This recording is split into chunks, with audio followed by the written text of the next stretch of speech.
Football usually gives you a choice: control or chaos. Most teams spend years trying to balance those two things. Too much control and you become predictable. Too much chaos and you become careless. But Barcelona now have something far more dangerous. They have players who can create both. And maybe the most explosive example of that is Lamine Yamal. Because when people watch Lamine Yamal, they often focus on the most obvious thing first: the dribble, the flair, the left foot, the highlight. But that is only the surface. Because what makes Yamal frightening is not just that he can beat defenders, it is that he makes defenders feel unsure before the duel has even fully started. And that changes everything. Watch him closely, and you notice something. He does not attack space like a player hoping something will happen. He attacks like a player who already knows what reaction he wants from the defender. That is a massive difference. He gets the ball wide, and immediately the fullback has a problem. Too tight? He gets beaten. Too passive? He gets isolated. Show him inside? He can combine. Show him outside?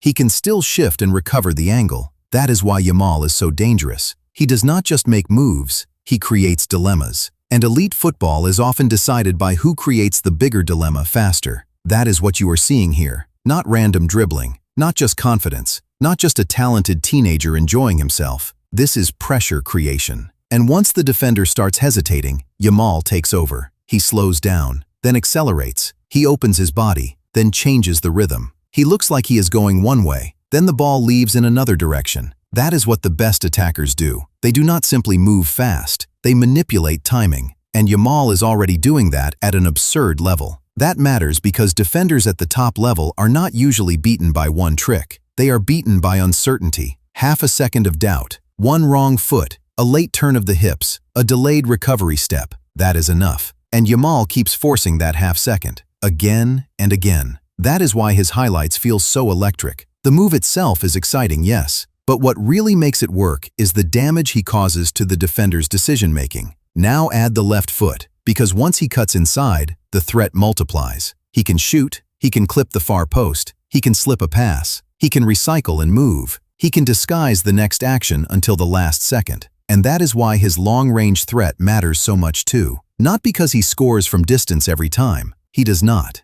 That idea is exaggerated. But he creates the feeling that something is always about to happen. And in football, that feeling changes defenders. A player does not need to score every shot to control the defender's mind. He only needs the defender to believe it might happen. That is enough to alter body shape, enough to delay the press, enough to open a passing lane, enough to create a better touch, enough to open the far corner. So when Yamal cuts in and the whole stadium seems to inhale at once, that is not an accident. That is reputation meeting execution. And the most impressive part is that he is not dangerous in only one way. That is what separates a promising talent from a future elite winger. If a defender thinks, "I just have to stop the shot," he is already in trouble. If he thinks, "I just have to stop the dribble," he is already late. If he thinks, "I just have to delay him," Yamal may already have created the angle. That range is devastating. And it tells you something deeper about his game. He is not just expressive. He is not just technical. He is not just instinctive. He is reading the defender in real time. That is rare, especially at his age. Because what you are really watching with Lamine Yamal is not just a winger making plays. You are watching a player learning how to control defenders before the final action even happens. And that is why his goals, dribbles, and assists all feel connected. They come from the same source. Not randomness. Not luck, manipulation. He makes defenders react to him. And once a player can do that consistently, the entire game starts bending around him. That is what makes Lamine Yamal so special. He does not just attack the game, he distorts it. Now, if Lamine Yamal is the chaos creator, Pedri is something else entirely. He is the calm inside the storm. And that may actually be even harder to find in modern football. Because almost every top team has athletes. Almost every top team has runners. Almost every top team has players who can produce moments. But very few teams have a player who can make a match slow down without killing it. Pedri can. That is his gift. He does not dominate games through noise. He dominates them through clarity. And that sounds simple until you realize how rare it really is. Because football at the highest level is crowded, fast, aggressive, constantly shifting. Players are pressed from behind, blocked from the front, and surrounded by options that disappear in a second. Most players survive those moments. Pedri organizes them. That is the difference. When he receives the ball, the first thing you notice is not panic. It is poise. His body is already prepared. His scan is already done. His first touch already has a purpose. That is why he looks so clean under pressure. Not because the game is easier for him, but because he solves the problem earlier than everyone else. That is a sign of elite midfield intelligence. And then comes the next layer. Pedri does not just keep the ball, he improves the situation. That is what great midfielders do. Keeping possession alone is not enough. A safe pass can help a team breathe, but a great midfielder knows when to breathe and when to cut. Pedri feels that balance beautifully. One touch to escape, one turn to open the lane, one disguised pass to break the structure, one small carry to force someone out, and suddenly, a crowded midfield becomes open grass. That is his art. He creates advantages without making it look dramatic. Sometimes that is why casual viewers underrate players like him. The move is so intelligent, so clean, so efficient that it almost looks normal, but it is not normal. It is extremely difficult, because the best technicians do not just execute technique. They choose the correct technique at the correct speed at the correct moment. Pedri lives there. And what makes him so important in a team full of dangerous attackers is that he connects imagination with control. He gives risk a structure. That matters. Because if Yamal is bending defenders out wide, someone has to understand the timing of when to feed him. If runners are attacking the box, someone has to measure the pass. If the opposition is compact, someone has to move them first. Pedri does all of that, quietly, constantly, precisely. And then there is his movement. This is another reason he is elite. Pedri does not wait for the perfect picture to appear. He helps paint it. He moves to offer angles. He supports the ball carrier. He arrives in spaces that seem small until he touches the ball, and suddenly they feel huge. That is intelligence you cannot fake. And it is why he can contribute in so many phases of the game. Build-up, progression, combinations, final third entries, control after turnovers, even emotional control after hectic moments. He is a stabilizer, but not a passive one. That is important, because stability in midfield can sometimes become sterile, safe, repetitive, predictable. Pedri is not that kind of midfielder. He is stable and creative, controlled and brave, patient and incisive. That combination is gold. And once you understand that, his role becomes obvious. He is the player who makes Barcelona's talent functional. He turns flashes into sequences, moments into attacks, chaos into advantage. That is why when Pedri is flowing, the whole team starts to feel smarter. The game becomes cleaner. The spaces become clearer. The attacking players receive the ball in better conditions. That is not accidental. That is orchestration. And that is what Pedri really is. Not just a midfielder, an organizer of football. And then you get to Raphinha, which is where the story becomes complete.